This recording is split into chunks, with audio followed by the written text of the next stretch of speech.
En ce début d'automne 885, l'Empire carolingien n'est plus que l'ombre de lui-même. 70 ans à peine après la mort de Charlemagne, le royaume fondé par le grand empereur se désagrège sous les coups des invasions. Du sud, les Sarrasins frappent les côtes méditerranéennes. De l'est, les Hongrois ravagent la Germanie. Mais ce sont les hommes du nord, ces guerriers venus de Scandinavie que les Francs appellent les Normands ou les Vikings, qui portent les coups les plus durs. Depuis près d'un siècle, ils remontent les fleuves sur leurs dracars effilés, pillant monastères et villages, kidnappant femmes et enfants, massacrant quiconque résiste. Paris elle-même a déjà subi leurs assauts en 845, 856, 857, 866 et 876. À chaque fois, la ville a brûlé ou payé pour éviter le carnage. Les habitants de la cité ont appris à trembler dès qu'une voile apparaît sur la scène. L'homme qui règne sur cet empire moribond s'appelle Charles le IIIe, surnommé le Gros. Petit-fils de Charlemagne, il a hérité en 884 de la couronne de Francie occidentale après une succession de règnes désastreux. Son physique lui a valu son surnom, obèse, souffrant de migraines chroniques et d'épilepsie. Il passe plus de temps alité qu'à cheval. Les chroniqueurs le décrivent comme un homme faible, indécis, incapable de prendre des décisions fermes. Rien à voir avec son illustre ancêtre qui terrorisait l'Europe entière. En juillet 885, les Vikings rassemblent leurs forces à Rouen. Ils arrivent d'horizons divers, du Danemark, de Norvège, mais aussi d'Angleterre, où Alfred le Grand les a boutés hors du Wessex en 878, après leur défaite à Ethandun. Ces guerriers vaincus cherchent de nouveaux territoires à piller. Ils se regroupent sous les ordres de plusieurs chefs, dont un certain Siegfried qui s'impose comme négociateur auprès des Francs. Le 5 juillet, Rouen tombe. Les Vikings y amarrent leur flotte immense. Le moine Abon de Saint-Germain-des-Prés, témoin oculaire des événements, parle de 700 navires et 40 000 hommes. Les historiens modernes contestent ces chiffres jugés exagérés, mais tous s'accordent sur un point. Jamais une armée viking aussi massive n'a remonté la Seine. De Rouen, la flotte descend le fleuve. À Pont-de-l'Arche, les Vikings rencontrent leur premier obstacle. Charles le Chauve avait fait construire là un pont fortifié pour protéger Paris. Les Normands s'installent dans un camp circulaire protégé par des fossés. Le duc du Maine, Raguenold, rassemble une armée de Neustriens et de Bourguignons pour les attaquer. Grave erreur. Les Vikings feignent de dormir dans leur camp. Quand les Francs pénètrent à l'intérieur, ils se jettent sur eux. Raguenold meurt dans le massacre avec la moitié de ses hommes. Les survivants s'enfuient en désordre. Plus rien ne s'oppose à l'avance viking. La flotte force le passage au fort de Pitre, près du confluent de l'Andelle. Le comte Aléran, responsable de la forteresse de Pontoise, préfère évacuer plutôt que d'affronter cette marée humaine. Les dracars continuent de remonter la Seine. Le 24 novembre 885, ils arrivent en vue de Paris. Paris n'est plus la métropole que nous connaissons. La ville se résume à l'île de la Cité, seule portion habitée depuis les grandes invasions du IVe siècle. Une muraille élevée à cette époque protège l'île. En 877, devant la menace viking persistante, de nouvelles fortifications ont été ajoutées. Charles le Chauve avait ordonné la construction de 2 ponts traversant la Seine, barrant complètement le fleuve. Le grand pont relie l'île à la rive droite. Le petit pont mène à la rive gauche. Aux extrémités de ces ponts, 2 tours de pierre, le Grand Châtelet au nord et le Petit Châtelet au sud. Ces fortifications ne sont pas encore terminées en 885. Le Grand Châtelet ressemble davantage à un chantier qu'à une forteresse achevée. Pourtant, ce dispositif défensif change tout. Les Vikings ne peuvent plus simplement remonter le fleuve en ignorant Paris. S'ils veulent atteindre la Bourgogne, leur véritable cible, ils doivent franchir ces ponts. Or, les tours qui les gardent constituent de redoutables obstacles. Leurs archers peuvent cribler de flèches quiconque s'approche. Les défenseurs peuvent lancer projectiles et pierres depuis les créneaux. La garnison parisienne n'est pas nombreuse. Peut-être 200 guerriers professionnels, auxquels s'ajoutent des habitants capables de manier les armes. Face à des dizaines de milliers d'assaillants, c'est dérisoire. Mais Paris dispose de 2 atouts majeurs, ses fortifications et surtout ses chefs. L'évêque Goselin règne spirituellement sur Paris. Cet homme d'église n'hésite pas à revêtir l'armure quand la situation l'exige. À ses côtés se tient Eudes, comte de Paris. C'est lui qui va entrer dans la légende. Eudes est né vers 860. Il est le fils aîné de Robert le Fort, un guerrier d'exception qui a défendu la Neustrie contre Vikings et Bretons. En 866, Robert le Fort a intercepté une bande viking menée par le chef Hastein près de Brissart, dans le Maine-et-Loire. Les Normands revenaient du Mans chargés de butin. Robert et ses hommes les attaquent alors qu'ils traversent la Sarthe. Le combat tourne à l'avantage des Francs. Les Vikings se réfugient dans une église fortifiée. La journée s'achève. Il fait une chaleur écrasante. Les hommes de Robert, épuisés par la poursuite, relâchent leur vigilance. Au matin, les Vikings sortent de leur refuge et contre-attaquent. Robert le Fort tombe sous leurs coups avec plusieurs de ses compagnons. À la mort de son père, Eudes n'a que 6 ans. Son demi-frère Hugues l'Abbé reprend les charges de Robert. Les 2 garçons grandissent dans l'ombre, attendant leur heure. 20 ans plus tard, Eudes a hérité du courage paternel. En 886, Charles le Gros le confirmera dans les honneurs de Robert le Fort et lui confiera le commandement contre les Vikings. Mais en ce 24 novembre 885, Eudes n'est encore que comte de Paris, responsable de la défense d'une ville face à une armée immense. Le 25 novembre 885, Siegfried demande audience. L'évêque Gozlin le reçoit dans le palais épiscopal. Le chef viking ne vient pas en ennemi mais en négociateur. Il maîtrise le latin, parle avec courtoisie. Sa proposition est simple. Les Parisiens laissent passer la flotte vers l'amont du fleuve et en échange, Paris ne sera pas attaqué. Les Vikings veulent seulement traverser pour atteindre la riche Bourgogne où ils passeront l'hiver. Gozlin refuse.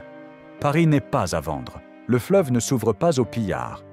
Siegfried repart furieux.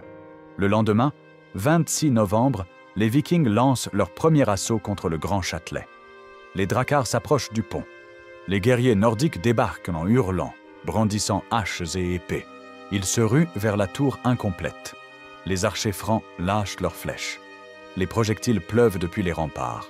Les Vikings tombent par dizaines. Ceux qui atteignent la base de la tour se heurtent aux jets de pierre et d'huile bouillante. Le système défensif fonctionne à merveille. Les assaillants ne peuvent approcher leurs échelles. L'assaut est renouvelé le 27, puis le 28 novembre. À chaque fois, le résultat est identique. Les Vikings sont repoussés avec de lourdes pertes. Abon de Saint-Germain rapporte que 300 assaillants périssent lors de ces premières attaques. Les Normands comprennent qu'ils ne prendront pas Paris par un assaut frontal. Il leur faut changer de tactique. Ils établissent un camp retranché sur l'emplacement de l'actuel Louvre, à Saint-Germain-l'Auxerrois. Leur cavalerie se répand dans les environs pour piller et se ravitailler. Les habitants des villages fuient ou se cachent. Ceux qui résistent sont massacrés. Femmes et enfants sont emmenés en captivité. Pendant 2 mois, Vikings et Francs s'observent. Paris s'est assiégé mais tient bon. Les défenseurs savent que l'hiver joue en leur faveur. Les Vikings, habitués aux raids rapides, supportent mal les sièges prolongés. Mais les Normands ne restent pas inactifs. Ils construisent des machines de guerre. Abon décrit avec précision ces engins. Les Vikings fabriquent 3 béliers montés sur 16 roues de chêne massif.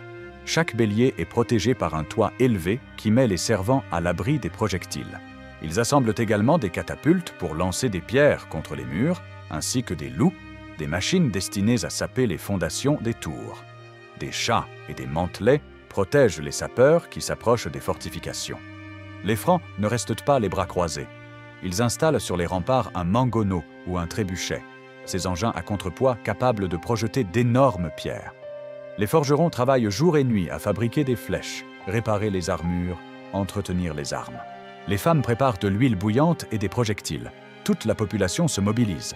Le 31 janvier 886, les Vikings lancent leur assaut général. Ils divisent leurs forces en 3 groupes. Le premier attaque le Grand Châtelet par la terre. Le deuxième remonte le fleuve en bateau pour frapper depuis l'eau. Le troisième se tient en réserve. C'est une offensive massive, coordonnée, brutale. Les 3 béliers avancent vers la tour, poussés par des dizaines de guerriers. Les catapultes bombardent les remparts. Les archers vikings inondent les créneaux de flèches pour empêcher les défenseurs de riposter. Le vacarme est assourdissant. Cris de guerre, choc des armes, fracas des pierres contre les murs, gémissements des blessés. Mais les Francs tiennent bon. Le Mangonot franc entre en action. Abon raconte comment les énormes pierres fracassent les tentes vikings au pied de la tour, écrasent les guerriers, brisent leurs boucliers. Aucun homme touché par ces projectiles ne survit. Le tir nourri empêche les béliers d'approcher suffisamment pour endommager les murs. L'assaut se renouvelle le 1er février. Les Vikings tentent de combler les fossés avec fascines et terres pour permettre aux béliers d'avancer. Le 2 février, ils lancent une nouvelle attaque. Cette fois, leurs béliers parviennent plus près de la tour. Mais le feu du Mangonot est trop précis, trop dévastateur. Les machines vikings sont détruites avant d'avoir pu frapper les murs. Face à cet échec, les Normands changent de tactique. Ils tentent d'incendier le pont. 3 navires chargés de matériaux inflammables sont lancés vers le grand pont. Mais la plupart des brûlots s'arrêtent contre les piles de pierre. Les Parisiens, invoquant les reliques de Saint-Germain, parviennent à éteindre les flammes et même à s'emparer des navires échoués. C'est une victoire morale autant que militaire. Le 3 février, les Vikings se retirent dans leur camp, abandonnant leurs 3 béliers aux Parisiens. C'est une défaite cuisante pour ces guerriers qui ont l'habitude de tout emporter sur leur passage. Siegfried lui-même quitte momentanément le siège avec une partie de ses troupes pour aller dévaster l'est de la Francie, du côté de Reims. L'archevêque Foulques témoigne de ces ravages dans ses lettres contemporaines. Le 6 février 886, la catastrophe frappe. La Seine entre en crue. Les eaux gonflées par les pluies hivernales débordent, inondant les berges. Le petit Châtelet, sur la rive gauche, repose sur un terrain appartenant à l'abbaye de Saint-Germain-des-Prés. La crue isole complètement la tour. Le pont qui la reliait à l'île de la Cité s'écroule dans la nuit, emporté par la violence des flots. Les Vikings saisissent leur chance. Ils attaquent le petit Châtelet par bateau. La garnison isolée se bat désespérément. 12 guerriers francs dont Abon a consigné les noms résistent héroïquement. Ermenfroy, Hervé, Erland, Wacre, Hervy, Arnoud, Sœur, Jobert, Guy, Ardre, Aymar et Gossuin.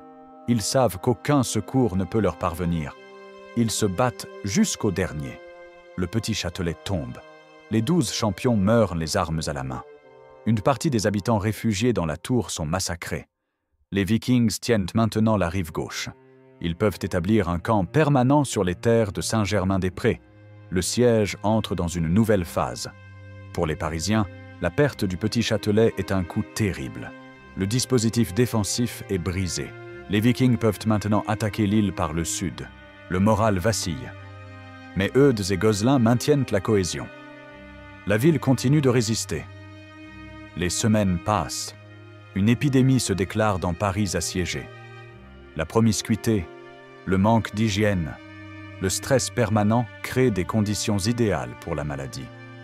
Le 16 avril 886, l'évêque Gozlin meurt, probablement emporté par cette épidémie. Sa disparition affecte profondément les défenseurs. L'évêque était leur guide spirituel, leur roc. Sans lui, beaucoup perdent espoir. Les Vikings multiplient les assauts. Ils tentent d'incendier les murs, de saper les fondations, de forcer les portes. À chaque fois, les Parisiens repoussent les attaques. Mais la garnison s'épuise. Les blessés s'accumulent, les réserves de nourriture diminuent. Combien de temps pourront-ils encore tenir? En mai 886, Eudes prend une décision audacieuse. Il doit aller chercher de l'aide. L'empereur Charles le Gros est la seule autorité capable de lever une armée suffisante pour briser le siège. Mais pour atteindre Charles, il faut traverser les lignes vikings. C'est un pari insensé. Une nuit, Eudes et quelques cavaliers sortent discrètement de Paris. Ils se faufilent entre les camps vikings, galopent dans l'obscurité.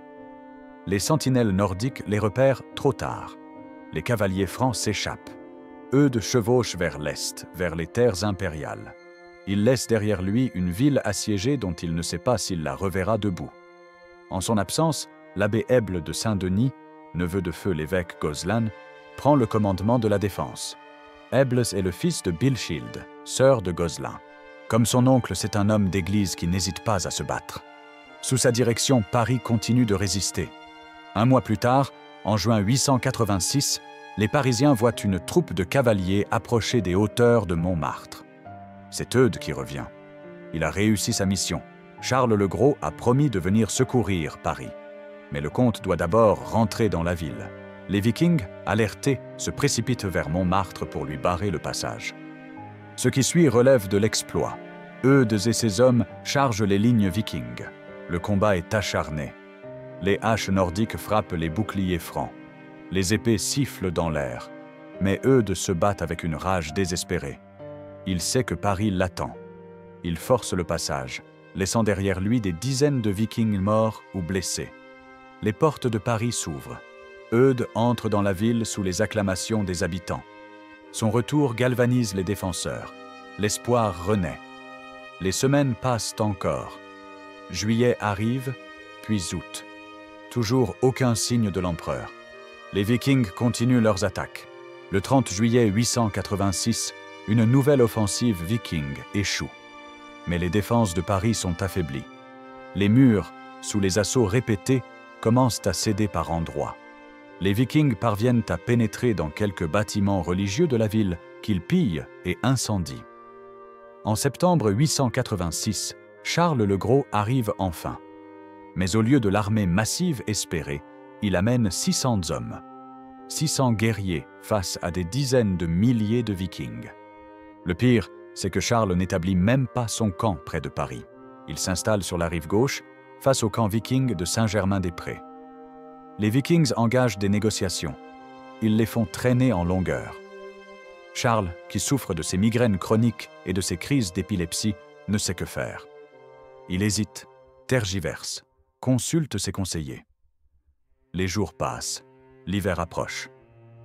Début novembre, l'empereur prend sa décision. Il capitule, sans combattre, sans même tenter une attaque. Charles le Gros accepte toutes les conditions vikings. Il promet de leur verser 700 livres d'argent en mars 887, une fortune colossale. Pire encore, il autorise les Vikings à remonter la Seine vers la Bourgogne. Il leur donne le droit de piller les terres qu'il est censé protéger. Pour les Parisiens, c'est un coup de poignard dans le dos. Ils ont résisté pendant 1 an. Ils ont perdu des centaines d'hommes. L'évêque Gozlin est mort pour défendre sa ville. Les 12 champions du Petit Châtelet sont tombés les armes à la main. Et maintenant, l'empereur offre aux Vikings ce que Paris leur avait refusé au prix de tant de sang, le passage vers la Bourgogne. Eudes négocie directement avec Siegfried. Il lui propose 60 livres d'argent contre sa retraite immédiate. Siegfried accepte et emmène ses hommes piller Bayeux. Mais de nombreux guerriers vikings, qui n'ont pas profité de ce tribut et ne reconnaissent pas Siegfried comme leur unique chef, refusent de partir. Ils persistent dans leurs attaques contre Paris. Charles le Gros lève son armée et s'en va. Il abandonne Paris à son sort. Le siège continue donc, même si son intensité diminue. Les Vikings restants ne peuvent plus espérer prendre la ville, mais ils refusent de partir sans rien. En mars 887, Charles le Gros verse finalement les 700 livres d'argent promises. C'est seulement en mai 887, 18 mois après le début du siège, que les derniers Vikings quittent Paris. Ils remontent la Seine vers la Bourgogne comme l'empereur le leur a permis. Ils s'engagent dans l'Yonne et attaquent Msens sans parvenir à prendre la ville. Puis ils ravagent le Nivernais avant de se disperser. Paris a survécu. Mais à quel prix? L'attitude de Charles le Gros déclenche une vague d'indignation dans tout le royaume. Comment l'empereur a-t-il pu payer les Vikings au lieu de les combattre? Comment a-t-il pu autoriser le pillage de la Bourgogne? Les grands seigneurs francs bouillonnent de colère. La réputation de Charles, déjà mauvaise, est complètement ruinée. En novembre 887, les grands de Francie orientale se réunissent lors de la diète de tribure. Ils jugent Charles incompétent et indigne de régner. L'empereur est déposé. Son neveu Arnulf, fils illégitime de Carloman, est élu pour le remplacer en Germanie. C'est la fin de l'unité de l'Empire carolingien. Le royaume se fragmente en entités indépendantes. Charles le Gros meurt le 13 janvier 888, abandonné de tous, malade et humilié. Sa mort ouvre une crise de succession en Francie occidentale. L'héritier légitime est Charles le Simple, fils posthume de Louis le Bègue. Mais Charles n'a que 8 ans, trop jeune pour régner dans cette période troublée. les grands du royaume se tournent vers Eudes. Le comte de Paris s'est couvert de gloire pendant le siège. Il a résisté héroïquement aux Vikings pendant que l'empereur tergiversait. Il a forcé les lignes ennemies pour aller chercher du secours, puis les a forcées à nouveau pour revenir. Il a maintenu le moral de sa ville pendant 18 mois d'angoisse. C'est lui, le véritable vainqueur du siège de Paris. Le 29 février 888, Eudes est élu roi de Francie occidentale. Il est couronné à Compiègne par Gauthier, archevêque de Sens. C'est un événement considérable. Pour la première fois depuis Pépin le Bref, un non-carolingien monte sur le trône franc. La dynastie des Robertiens, fondée par le père d'Eudes, Robert le Fort, accède au pouvoir suprême. Eudes ne régna que 10 ans. Il mourut le 1er janvier 898 à La Fère, dans l'Aisne. Son corps fut porté à Saint-Denis dans la sépulture des rois. N'ayant pas d'héritier mâle, c'est son frère Robert qui devint chef de la famille robertienne. Mais l'œuvre d'Eudes n'était pas vaine. Son arrière-petit-neveu, Hugues Capet, fut sacré roi de France le 1er juin 987. La lignée capétienne qu'il fonda régnerait sur la France pendant plus de 800 ans. Le siège de Paris de 885 à 887 marqua un tournant dans l'histoire de la France. Sur le plan militaire, ce fut la première fois que les Vikings durent s'installer pour un siège prolongé au lieu de mener un raid éclair. Leur échec à prendre Paris démontra qu'une ville bien fortifiée et résolument défendue pouvait résister même à une armée immense. La défense de Paris renforça considérablement le prestige de la ville. Jusque-là, Paris n'était qu'une cité parmi d'autres, même si elle avait été capitale sous les Mérovingiens. Après le siège, elle devint le symbole de la résistance franque face aux invasions. Les Parisiens avaient tenu quand l'empereur avait failli. Cette réputation contribua à faire de Paris la capitale incontestée du royaume. Le siège accéléra le déclin de la dynastie carolingienne. Charles le Gros ne fut pas le seul à payer le prix de sa lâcheté. Toute la famille carolingienne fut éclaboussée. Les grands seigneurs comprirent que l'autorité impériale ne les protégeait plus. Il fallait compter sur ses propres forces, sur les défenses locales, sur des chefs capables de se battre. Cette prise de conscience favorisa l'émergence des grandes principautés féodales qui caractériseraient la France médiévale. L'ascension des Robertiens ouvrit la voie à la dynastie capétienne. Certes, après la mort d'Eudes en 898, les Carolingiens revinrent au pouvoir avec Charles le Simple. Mais l'alternance était installée. Robert Ier, frère d'Eudes, fut roi de 922 à 923. Son gendre Raoul de Bourgogne régna de 923 à 936. Puis les Carolingiens revinrent une dernière fois avec Louis IV et Lothaire. Mais en 987, quand le dernier Carolingien mourut, les grands seigneurs choisirent Hugues Capet, descendant d'Eudes et de Robert le Fort. Cette fois, ce fut définitif. Les Vikings eux-mêmes tirèrent des leçons du siège. Leur défaite devant Paris affaiblit leur aura d'invincibilité. Ils continuèrent certes à mener des raids en Francie, mais avec moins de succès. En 911, leur chef Rollon accepta de devenir vassal du roi franc Charles le Simple. Il reçut en fief les terres autour de Rouen, qui devinrent le duché de Normandie. C'était la fin des grandes invasions vikings en Francie occidentale. Les Normands s'installaient, se christianisaient, s'intégraient. Un siècle et demi plus tard, leurs descendants conquéraient l'Angleterre sous Guillaume le Conquérant. Revenons à Eudes. Qui était vraiment cet homme qui tint tête à 40 000 vikings? Les sources médiévales nous en disent peu sur sa personnalité. Nous savons qu'il était marié à Théodrade, dont les origines restent inconnues. Ce mariage ne produisit apparemment pas d'héritier mâle survivant. Nous savons qu'il fut un guerrier valeureux, puisque après son couronnement, il continua de se battre contre les Vikings et remporta la bataille de Montfaucon. Nous savons aussi qu'il dut faire face à des révoltes. Certains seigneurs, attachés à la légitimité carolingienne, soutenaient le jeune Charles le Simple. En 893, une guerre civile éclata. L'archevêque de Reims, Foulques, couronna Charles le Simple. Eudes dut combattre ce rival pendant plusieurs années. Finalement, un compromis fut trouvé. Le royaume fut partagé. Eudes conserva les terres entre Seine et Loire, tandis que Charles obtint les régions entre Rhin et Seine. Mais ce qui définit vraiment Eudes, c'est son action pendant le siège de Paris. Face à une situation désespérée, il ne désespéra jamais. Quand l'évêque Gozlin mourut, il maintint la cohésion. Quand les Vikings brisèrent les défenses du Petit Châtelet, il organisa la résistance. Quand l'empereur tardait à venir, il partit le chercher lui-même. Quand Charles le Gros capitula honteusement, il négocia directement avec l'ennemi pour obtenir de meilleures conditions. Eudes incarna ce que les Francs attendaient d'un chef: le courage, la détermination, la capacité à se battre aux côtés de ses hommes. Il n'était pas un administrateur distant comme Charles le Gros. C'était un guerrier qui partageait les dangers de ses soldats. Cette proximité avec le peuple créa un lien que les derniers Carolingiens avaient perdu. Le siège de Paris révéla aussi l'importance de la défense locale face aux invasions.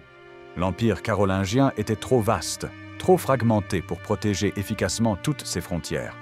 Quand les Vikings attaquaient, le temps que l'empereur rassemble une armée et arrive sur place, les raiders avaient déjà pillé et disparu.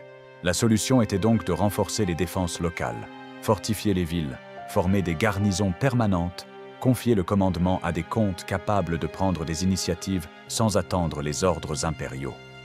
Notre connaissance du siège de Paris repose principalement sur le témoignage d'Abon de Saint-Germain-des-Prés. Ce moine bénédictin vécut le siège de l'intérieur. Il vit les assauts, entendit les cris de guerre, soigna peut-être les blessés.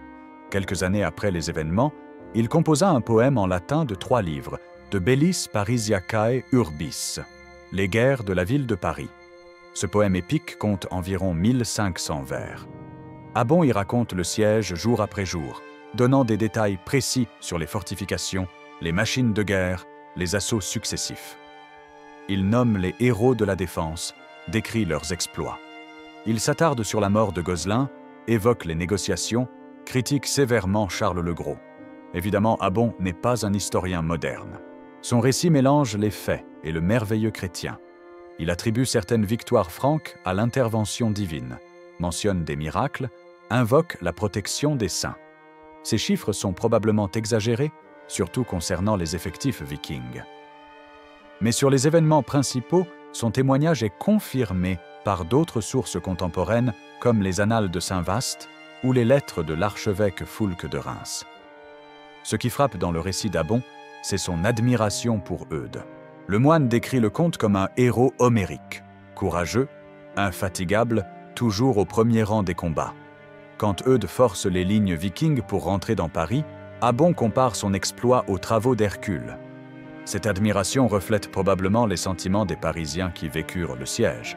Abon décrit aussi la terreur qu'inspiraient les Vikings. Leurs cris de guerre glaçaient le sang. Leurs haches fendaient les boucliers et les crânes. Leurs archers couvraient le ciel de flèches. Quand ils lançaient un assaut général, c'était comme si l'enfer se déchaînait sur Paris.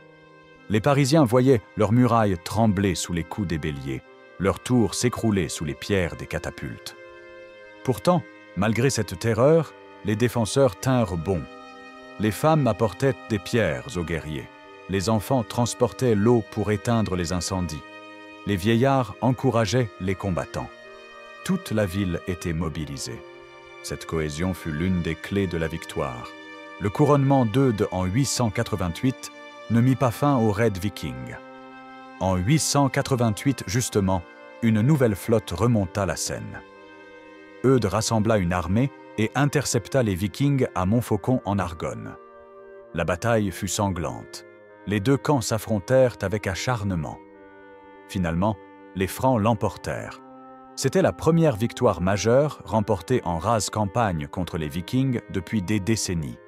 Cette victoire renforça la légitimité d'Eudes. Il n'était pas seulement le héros du siège de Paris, c'était aussi un chef capable de battre les Vikings en bataille rangée.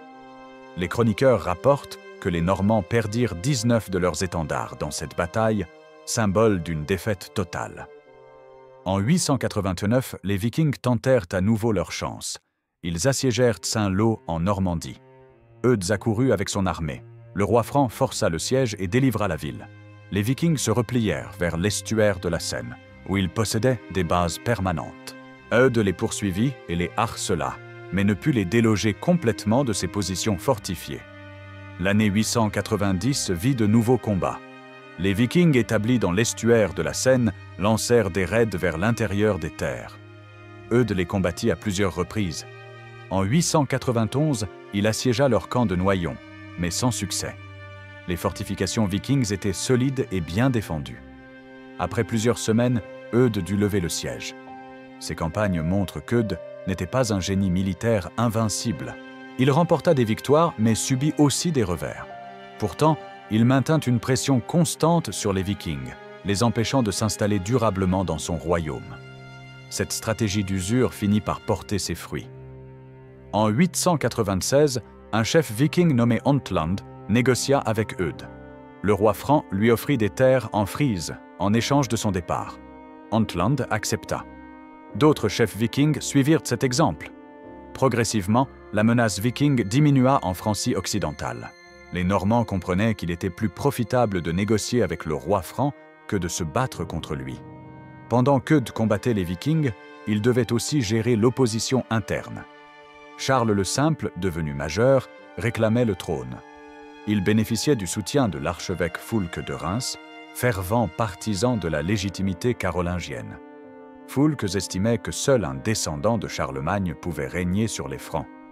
En 893, Foulques couronna Charles le Simple à Reims. C'était une déclaration de guerre. Le royaume avait maintenant 2 rois. Plusieurs grands seigneurs rejoignirent Charles, le comte de Vermandois, le duc d'Aquitaine, le marquis de Neustrie. D'autres restèrent fidèles à Eudes, le duc de Bourgogne, le comte de Flandre, le duc de Bretagne. Les 2 camps s'affrontèrent pendant plusieurs années. Les batailles furent peu nombreuses, mais destructrices. Aucun des 2 rois ne parvenait à l'emporter définitivement. Le royaume était déchiré, affaibli par cette guerre fratricide. Les Vikings en profitèrent pour multiplier leurs raids. Eudes comprit qu'il fallait trouver un compromis. En 897, les 2 rois se rencontrèrent. Après de longues négociations, ils signèrent un accord. Eudes gardait la couronne sa vie durant, mais à sa mort, Charles lui succéderait. Les terres du royaume furent partagées. Eudes conservait les régions entre Seine et Loire, son fief héréditaire. Charles recevait les terres entre Seine et Rhin, le cœur historique de l'Empire carolingien.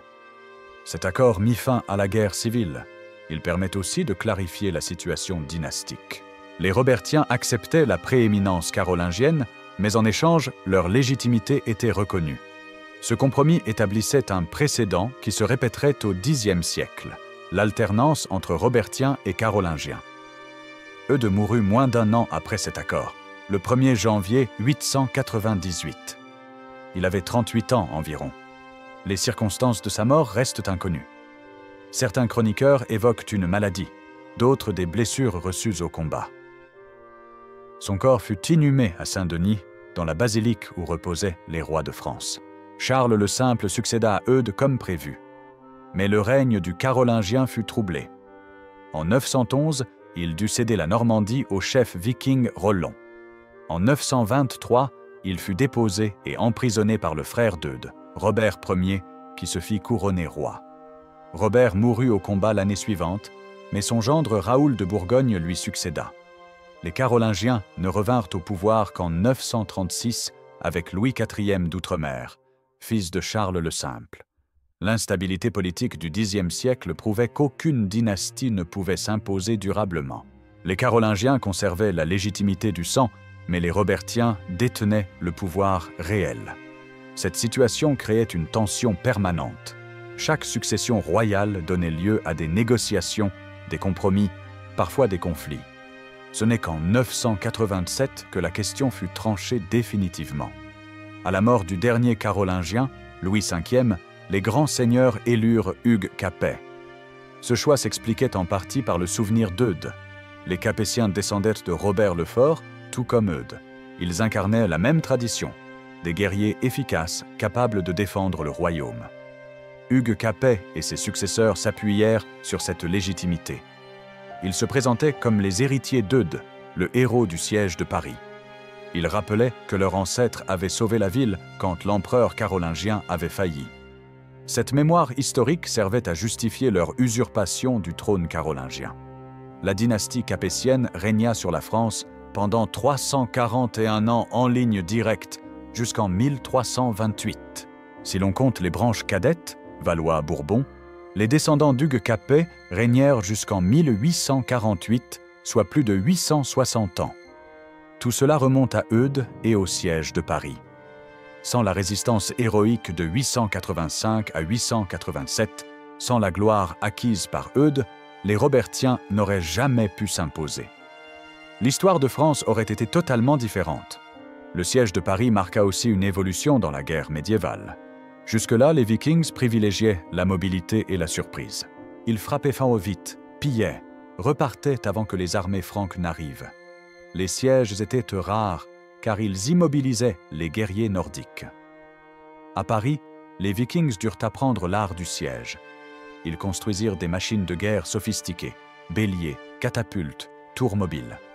Ils organisèrent des assauts coordonnés. Ils tentèrent de saper les fondations, d'incendier les fortifications, de couper les approvisionnements. Toutes ces techniques étaient nouvelles pour eux.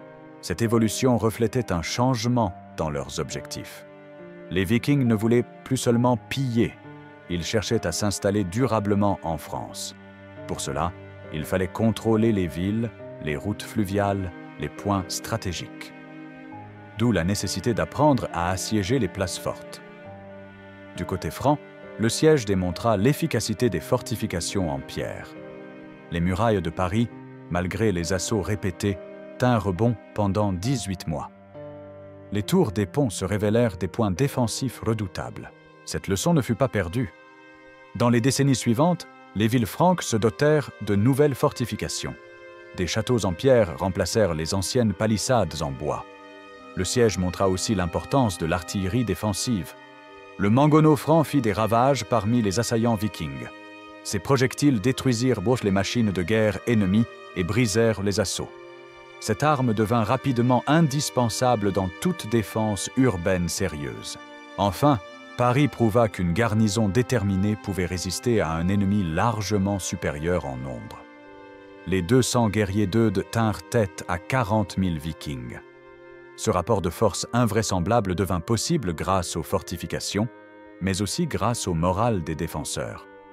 Cette leçon militaire fut retenue.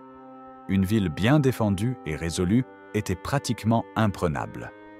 L'échec du siège de Paris porta un coup sévère au prestige viking. Ces guerriers qui terrorisaient l'Europe depuis un siècle venaient d'échouer devant une seule ville. Le mythe de leur invincibilité s'effondrait. Cette défaite eut des conséquences importantes sur leur stratégie future. Beaucoup de chefs vikings comprirent qu'il fallait changer de tactique. Plutôt que de continuer ces raids coûteux et risqués, pourquoi ne pas négocier avec les rois francs? Obtenir des terres en échange de la paix? S'installer, se convertir, s'intégrer? C'est exactement ce que fit Roland en 911. Ce chef viking, originaire de Norvège, menait des raids en Francie depuis plusieurs années. Charles le Simple lui proposa un marché. Roland recevrait les terres autour de Rouen et deviendrait vassal du roi. En échange, il se convertirait au christianisme et défendrait la Francie contre les autres vikings. Roland accepta. Il fut baptisé et épousa Gisèle, fille de Charles le Simple. Ces guerriers s'installèrent dans la région qui prit le nom de Normandie, terre des hommes du Nord. Ils adoptèrent la langue française, les coutumes franques, le christianisme. En quelques générations, les Vikings de Normandie devinrent des Normands, indiscernables des autres Francs. Cette intégration réussie des Vikings en Normandie découla directement de leur échec devant Paris. S'ils avaient pris la ville en 885, s'ils avaient pu piller librement la Bourgogne, ils auraient continué leur raid. Mais la résistance parisienne leur montra les limites de leur stratégie. Il était temps de s'adapter ou de partir. D'autres groupes vikings suivirent l'exemple de Roland. En Angleterre, après des décennies de guerre, Vikings et Anglo-Saxons se partagèrent le royaume. Le Danelaw, zone sous contrôle scandinave, couvrait le nord et l'est de l'Angleterre. Là aussi, les Vikings s'installèrent définitivement, se mélangèrent aux populations locales. En Irlande, les Vikings fondèrent Dublin, qui devint un important centre commercial. En Russie, les Varegs suédois créèrent la principauté de Kiev. Partout, les raids cédèrent la place à l'installation. L'âge des Vikings ne s'achevait pas, mais il se transformait profondément. Le siège de Paris laissa une trace profonde dans la mémoire collective. Pendant des siècles, les Parisiens se souvinrent de cette résistance héroïque. Des chansons de gestes reprirent l'histoire d'Eudes et de sa défense de la ville. Les chroniqueurs médiévaux citaient régulièrement le siège comme exemple de courage et de détermination.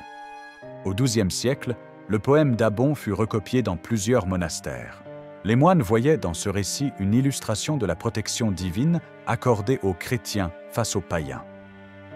Eudes et Gozlin devenaient des modèles de vertu chrétienne, combinant la foi et le courage guerrier. La basilique de Saint-Denis, où Eudes fut enterré, conserva sa mémoire. Les rois capétiens qui venaient s'y faire inhumer rendaient hommage à leurs ancêtres. Au XIIIe siècle, quand Philippe Auguste fit construire de nouvelles murailles autour de Paris, il s'inscrivait dans la tradition défensive initiée par Charles le Chauve et Eudes. Les tours des anciens ponts disparurent progressivement. Le Grand Châtelet fut reconstruit et agrandi au fil des siècles avant d'être détruit en 1802. Le Petit Châtelet connut un sort similaire. Aujourd'hui, il ne reste aucune trace visible des fortifications du IXe siècle. Mais leurs souvenirs perdurent. Les historiens modernes ont longtemps débattu de la réalité du siège. Certains, au XIXe siècle, ont mis en doute les chiffres d'Abon. 40 000 Vikings leur semblaient invraisemblables. Les recherches récentes ont confirmé qu'Abon exagérait probablement, mais que le siège eut bien lieu et qu'il fut effectivement massif. Les fouilles archéologiques menées à Paris ont révélé des traces d'incendies datant de cette période. Des armes et des équipements vikings du IXe siècle ont été découverts dans la Seine. Ces découvertes corroborent le témoignage d'Abon sur l'ampleur des combats. Avant le siège, Paris n'était qu'une ville parmi d'autres. Les rois carolingiens préféraient Aix-la-Chapelle, Compiègne, Laon. Paris avait été capitale sous les Mérovingiens, mais ce temps était révolu. La ville n'était qu'un évêché de taille moyenne, un point de passage sur la Seine. Le siège changea tout.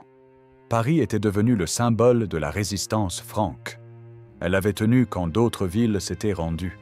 Elle avait résisté quand l'empereur avait capitulé. Cette gloire nouvelle attirait les regards.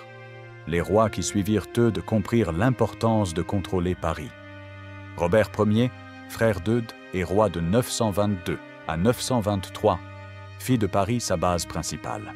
Son gendre Raoul de Bourgogne maintint cette préférence. Les Carolingiens qui revinrent au pouvoir après 936 durent composer avec le poids politique de Paris. La ville était devenue incontournable. Hugues Capet, élu roi en 987, était duc de France et comte de Paris. Son pouvoir reposait largement sur le contrôle de la ville. Quand il fut élu roi, c'est naturellement à Paris qu'il établit sa résidence principale. Ses successeurs suivirent de son exemple. Paris devint officiellement capitale du royaume. Cette transformation de Paris en capitale découla directement du siège de 885 à 887. Sans cette résistance héroïque, la ville n'aurait jamais acquis ce prestige exceptionnel. D'autres villes auraient pu devenir capitales, Orléans, Tours, Reims. Mais Paris possédait désormais un avantage décisif. Elle était la ville qui avait vaincu les Vikings. Au fil des siècles, Paris grandit et se développa. Elle déborda de l'île de la Cité pour s'étendre sur les deux rives de la Seine.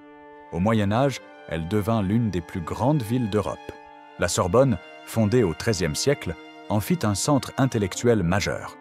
Notre-Dame, construite à partir de 1163, symbolisait sa puissance religieuse. Mais tout commença avec le siège de 885. C'est cette résistance qui donna à Paris sa vocation de capitale. C'est Eudes et ses compagnons qui, par leur courage, élevèrent une ville provinciale au rang de cœur du royaume. Qui était vraiment Eudes, au-delà du héros glorifié par les chroniques? Nous savons peu de choses sur sa vie privée. Son mariage avec Théodrade ne semble pas avoir été heureux, puisqu'aucun héritier n'en sortit. Certains historiens suggèrent que Théodrade mourut jeune, peut-être pendant le siège.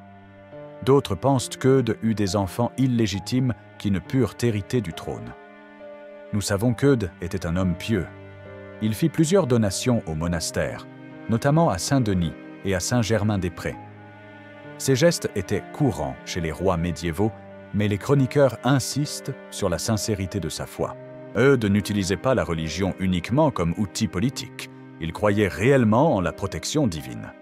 Son style de commandement se distinguait de celui des derniers Carolingiens. Eudes se battait aux côtés de ces hommes. Ils partageaient leurs dangers, leurs privations.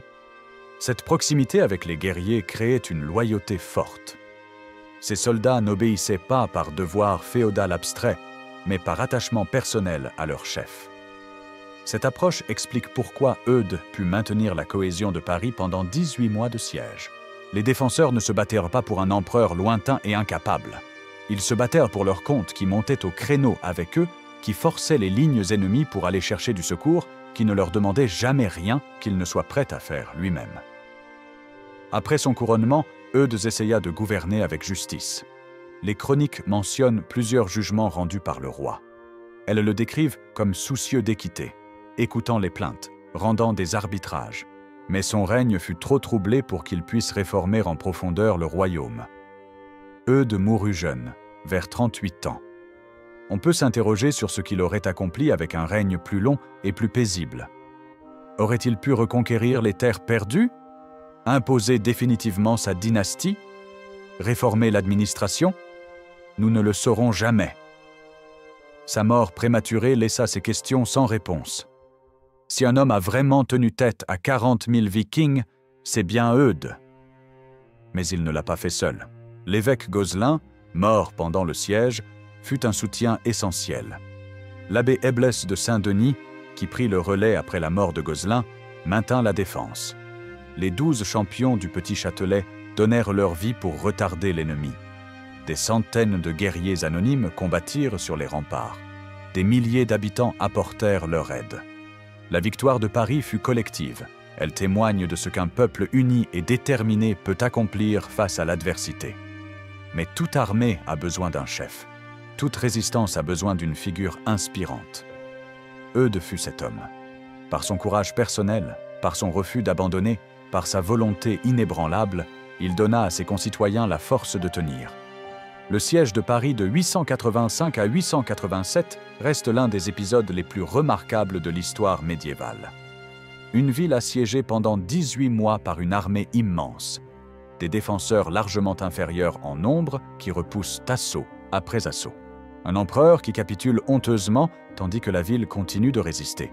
Un comte qui devient roi grâce à son héroïsme. Cette histoire possède tous les ingrédients d'une épopée. Pourtant, elle n'est pas une légende. Elle s'est vraiment passée. Les Vikings ont vraiment assiégé Paris. Eudes a vraiment forcé leur ligne. La ville a vraiment tenu pendant 1 an et demi. Et cette résistance a vraiment changé le cours de l'histoire de France. Sans le siège de Paris, pas de dynastie capétienne. Sans Hugues Capet, l'histoire de France aurait pris un tour complètement différent. Peut-être le royaume se serait-il fragmenté définitivement en principautés indépendantes. Peut-être les Carolingiens auraient-ils survécu. Peut-être la France n'existerait-elle même pas aujourd'hui. Tout cela parce qu'en novembre 885, un homme refusa de céder.